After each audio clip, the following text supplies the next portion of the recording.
नमस्कार साथियों इस टॉपिक में आप जानेंगे कि बेची गई संपत्ति कोई भी जमीन कब तक आप वापस ले सकते हो उस रजिस्ट्री के बाद भी और किन कंडीशंस में ले सकते हैं। मैं बात करूंगा आज प्रॉपर्टी ट्रांसफर एक्ट के बारे में भी, कुछ सेक्शंस के बारे में भी आपको समझाऊंगा। सेकंड जो है कि अगर पैतृक जमीन की रजिस्ट्री कर दी गई है, ठीक है, तो ऐसी कंडीशन में आप पैतृक जमीन को, जो पिता ने आपकी पैतृक जमीन बेच दी है, उसे आप कब तक वापस ले सकते हैं और किन कंडीशंस में ले सकते हैं, इसका प्रोविजन कहाँ किया गया। मैं लिमिटेशन एक्ट 1963 अनुसूची 109 के बारे में भी बात करूंगा।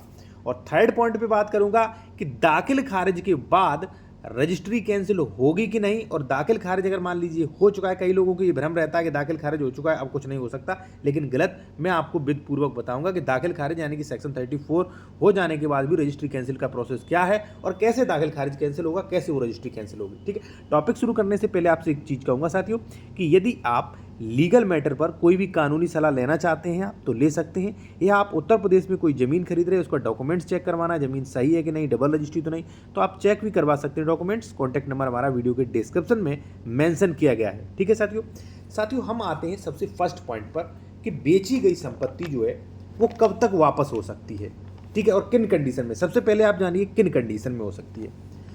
साथियों प्रॉपर्टी ट्रांसफर एक्ट सेक्शन 7 ये प्रोविजन करता है कि अंतरण करने के लिए सक्षम व्यक्ति, यानी कि प्रॉपर्टी ट्रांसफर करने के लिए सक्षम व्यक्ति कौन है। देखिए अगर इनका पालन नहीं किया गया तो यानी कि अगर कानून का उल्लंघन किया गया तो रजिस्ट्री कैंसिल में आसानी रहेगी। तो क्या क्या है देखिए साथियों, सबसे पहले मैं आपको एक बात बता दूं साथियों कि सबसे पहले तो ये देखना है कि जो व्यक्ति संविदा करने के लिए सक्षम है वही व्यक्ति प्रॉपर्टी ट्रांसफर कर सकता है। देखिए प्रॉपर्टी ट्रांसफर में कॉन्ट्रैक्ट एक्ट का भी पालन होता है और प्रॉपर्टी ट्रांसफर एक्ट का भी होता है। तो आप सीधा ये समझ लीजिए कुछ कंडीशंस को अगर उल्लंघन किया तो जमीन वापस भी मिल सकती है। कैसे? पहले है वयस्कता की आय, यानी कि जो व्यक्ति ट्रांसफर कर रहा है उसकी आय क्या है। तो देखिए भारतीय वयस्कता अधिनियम 1875 की धारा 3 के अनुसार 18 वर्ष जो है उसकी आय हुई हो, ठीक है, 18 वर्ष से कम आयु रजिस्ट्री कर दी तो प्रॉपर्टी वापस हो जाएगी। दूसरा है साथियों स्वस्थ चित्त, यानी कि भारतीय संविदा अधिनियम की धारा 12 के अनुसार जो है वो व्यक्ति संविदा करने में सक्षम हो, वो दिमाग से बिल्कुल स्वस्थ हो। कई बार देखा जाता है कि किसी का भाई ने जो कम दिमाग का आया, मान लीजिए किसी का अन्य कोई माता जी कम दिमाग की या पिताजी कम दिमाग के, उनसे रजिस्ट्री करा ली, ठीक है, तो ऐसी कंडीशन में भी आप करवा सकते हो, प्रोविजन दिया गया है, ठीक है, और लीगल मैटर्स पर एडवाइस भी ले सकते हैं। कॉन्टैक्ट नंबर वीडियो को डिस्क्रिप्शन दिया गया है, ठीक। तीसरा है साथियों विधि द्वारा संविदा करने में अक्षम घोषित व्यक्ति, यानी कि जिसे विधि द्वारा जो है जिसे अक्षम कर दिया गया है, जिसे मान लीजिए निकाल दिया गया, ये व्यक्ति संविदा नहीं कर सकता, तो ऐसी कंडीशन, ठीक है, कई कंडीशन में होता है, ठीक है।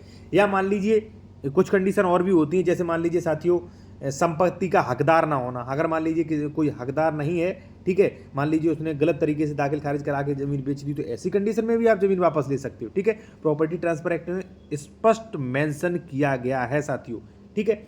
और जैसे मान लीजिए दबा के, धमका के, या मान लीजिए कॉन्ट्रैक्ट एक्ट के अनुसार बिना प्रतिफल के अगर जमीन बेच दी, यानी कि बिना पैसा, किसी मान लीजिए आपके पिता ने, आपके भाई ने जमीन बेची लेकिन पैसा नहीं दिया गया, ठीक है, कोई भी रिकॉर्ड नहीं है, तो ऐसी कंडीशन में भी आप जमीन रजिस्ट्री कैंसिल करवा सकते हो, ठीक। अब सवाल आता है साथियों कि कब तक हमारे पास समय है, ठीक है, फिर मैं आपको प्रोविजन भी थोड़ा सा इसमें बताऊंगा कब तक समय है। तो साथियों लिमिटेशन एक्ट 1963 के अनुसार लगभग 3 वर्ष का समय है। जैसे मान लीजिए आपके भाई पागल है, मंदबुद्धि है, उससे किसी ने रजिस्ट्री करवा ली, तो आपके पास समय है कि 3 वर्ष के अंदर जो है आप रजिस्ट्री कैंसिलेशन का प्रोसेस कर दीजिए, सूट फाइल कर दीजिए, ठीक है।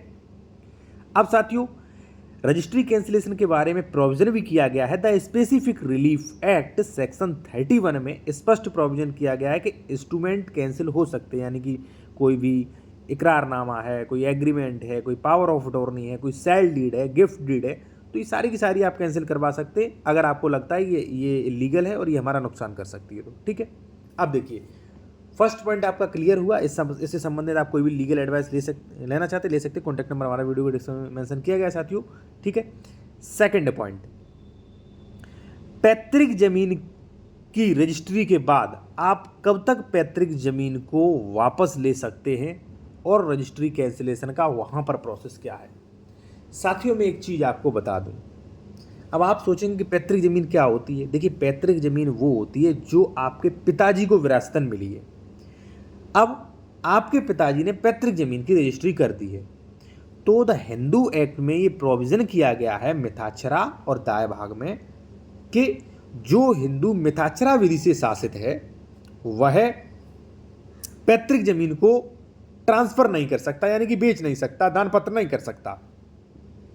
अब साथियों, मान लीजिए आपके पिता ने पैतृक संपत्ति बेच दी है, तो ऐसी कंडीशन में आप जब मिथाक्षरा देखेंगे तो वहाँ पे ये लिखा होता है, आप देख सकते हैं कि मिथाक्षरा विधि से शासित हिंदू जो भी है, ठीक है, तो जो भी पिता की पैतृक संपत्ति होती है उसमें पुत्र का जन्म से अधिकार होता है।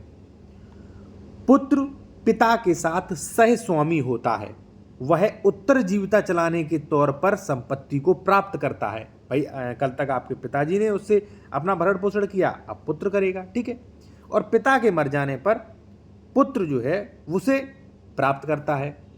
तो साथियों, जब पुत्र का भी अधिकार है, पिता का भी अधिकार है, तो पिता उसे कैसे बेच सकता है? कहीं ना कहीं ये लीगल हो गया। और स्पष्ट आप देख सकते हैं इसमें ये भी लिखा है कि जो भी मान लीजिए मिथाक्षरा है, मिथाक्षरा विधि से शासित मान लीजिए जो भी संपत्ति है, जो भी पैतृक संपत्ति है, उसे पुत्र की बिना सहमति के पिता नहीं बेच सकता। स्पष्ट प्रोविजन किया गया है।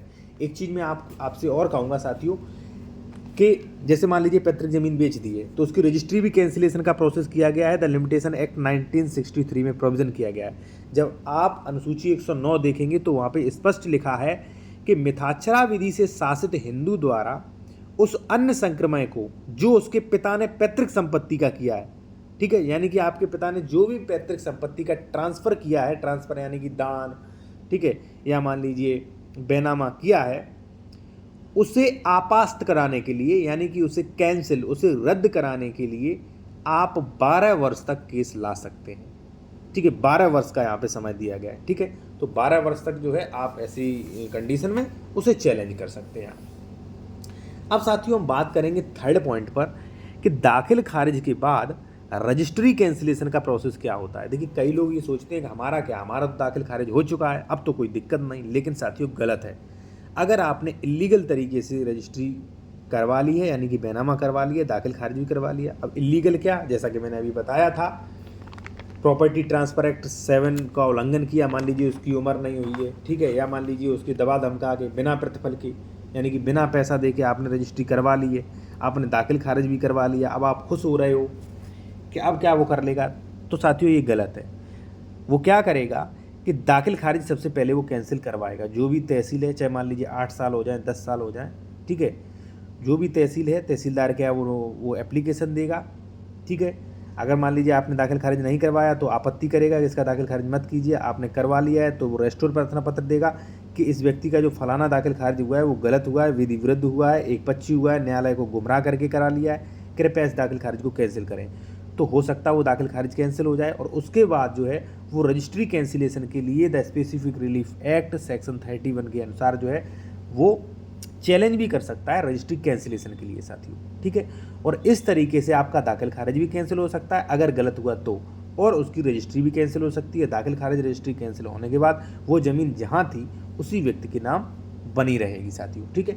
अब देखिए, आप मुझे सोशल मीडिया पे अवश्य फॉलो करें। सोशल मीडिया अकाउंट्स की लिंक जैसे ट्विटर है, इंस्टाग्राम है, हमारा टेलीग्राम चैनल है, वहाँ पे आप मुझे ज्वाइन कर सकते हैं, ठीक है, फॉलो कर सकते हैं। और यदि कोई भी लीगल एडवाइस लेनी है तो ले सकते हैं। कॉन्टैक्ट नंबर हमारा वीडियो के डिस्क्रिप्शन में साथियों मेंशन किया गया है। धन्यवाद।